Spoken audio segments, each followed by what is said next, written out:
ದೀಪ ಗಣೇಶ್ ಅಂತಂದ. ಓಕೆನಾ? ಕತೆ ನೋಡೋಣ.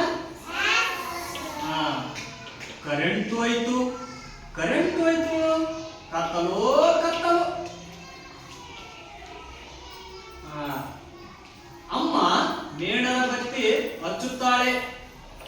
ನಿನ್ನ ಬೆನ್ನ ಹಿಂದೆ ಆನೆಯು ಎಂದು ಕಾಣುತ್ತಿದ್ದಾಳೆ, ನಗುತ್ತಾಳೆ.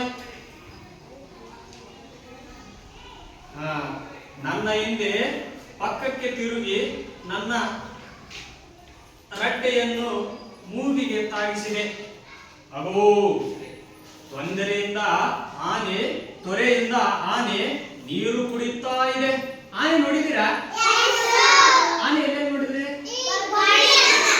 ಮತ್ತೆ ಹೊಲ್ದಾಗ ಬಂದಿತ್ತು ಅಂತೇಳಿ ಬಂದಿತ್ತಲ್ಲ, ಅದ್ರ ಜೊತೆ ಫೋಟೋ ತೆಗ್ಸ್ಕೊಂಡಿರ? ತುಂಬಾ ಗಾತ್ರವಾಗಿರ್ತದ, ದೊಡ್ಡದು ತಾನಿದೆ. ಹೌದಾ? ಅದು ನೀರು ಹಾಕ್ಬೇಕಪ್ಪ ಅಂತಂದ್ರೆ ತನ್ನ ಸೊಂಡಿಲಿಂದ ಏನ್ ಮಾಡ್ತಾ ನೀರು ಬೇರೆ ಹೊರಗೆ ಹೋಗುತ್ತಾ ಮತ್ತು ತನ್ನ ಮೈಗನ್ನು ಮೈ ತೊಳಸ್ತೈತೆ. ಅದು ಸೊಂಡಿಲಿಂದ ನೀರು ಈಗ ಕುಡ್ತಾ ಇದೆ. ಯಾಕಂದ್ರೆ ಆನೆ ಕುಡಿಯೋದನ್ನು ನೋಡಿದೆ. ಹಾಗಾದ್ರೆ ಮುಂದೆ ಯಾವ ಪ್ರಾಣಿ ಬರ್ಬೋದು ವಿಚಾರ ಮಾಡ್ರಿ. ಮುಂದೆ ಯಾವ ಪ್ರಾಣಿ ಬರ್ಬೋದು ಕತ್ತಲದಾಗ?